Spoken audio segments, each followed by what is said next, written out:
Well, the great cruelty of Amazon, when they betrayed my customer to me, when my customer could look me in the face and say, gee, I'm looking for bloop, bloop, bloop, and bloop. And then they would take a picture of the books and leave and not buy them. When my customer became a kind of middle-class shoplifter of what the shop had that they could then get cheaper.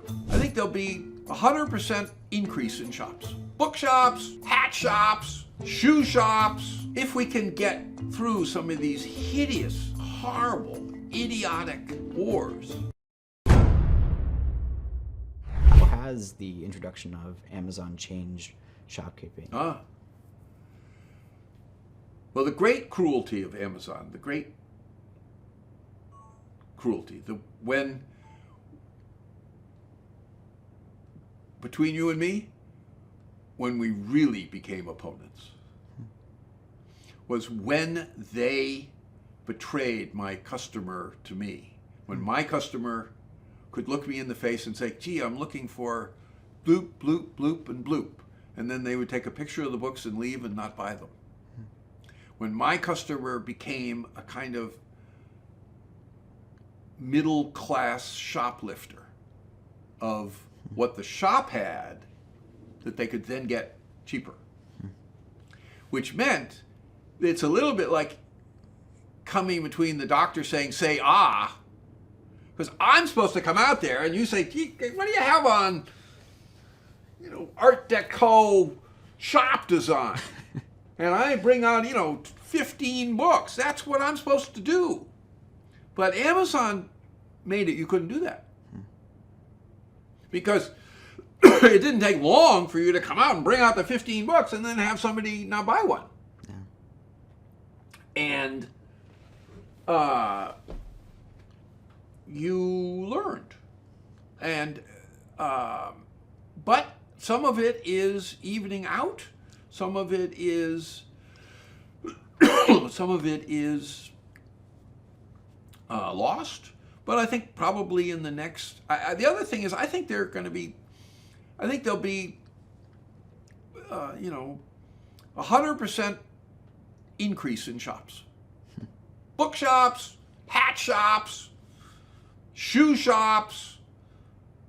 If we can get through some of these hideous, horrible, idiotic wars. Idiotic maybe isn't the right word, but horrific is the right word. If we can get to this, if this COVID is the mark in history of the start of a new era, and if we can get to that new era, there'll be brilliant shops. And you can see it. You can see it. Come to Whidbey Island. There's 5 new shops that any town would be honored to have. Grey Horse, Imperfetta's here, but Imperfetta, Edit, Alma. I mean, how great are these? This is the wonderful spirit of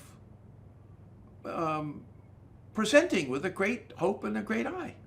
So, why do you think that revolution's happening now? Because I agree with you that there's this burgeoning that's happening, this specificity with shops, and this greater. Because I think they strangled it. I think they strangled it and discounted it and so demeaned it that the act of going shopping is returning as a kind of honor. Now, when 25 years ago, a customer took me aside and said, can I talk to you? And I said, sure. And he said, you keep selling these pens and pencils and paper, and the world's not going that way. It's gonna, it's a computer is really gonna, and I don't want to see anything to happen to you. So I said, well, you're very brave to say that, and you may even be completely correct, and I'll try to keep a better track of it.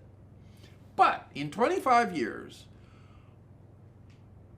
our attention and our detail and our abilities with the pen and the pencil and the paper and the eraser and the point and the nib and the lead and the is 4 times as good. In that sense, the internet and the computer saved paper. Paper was dying of boredom. Pens and pencils were dying of boredom. The Japanese did see this, and now they are the leading makers of new pens and pencils and paper. And they're brilliant. Brilliant. And other people will catch up to them now because but, you know, your choice of pen, paper, pencil, all of that, you know, 25 years ago, you didn't have any of that. Yeah. 50 years ago, there were stationery stores, and your parents had it. Your mother did, your father did, your sister did, whatever. But that you know,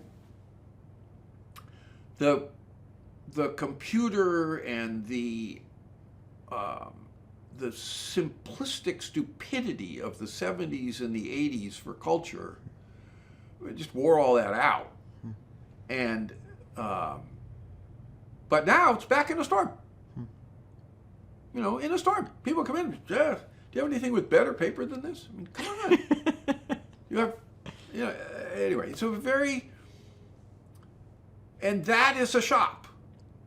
Now, apparently, people are going back to malls, which I find completely fascinating.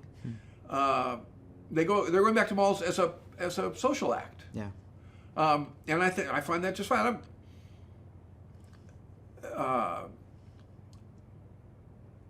At some point, you do have to stop watching movies. And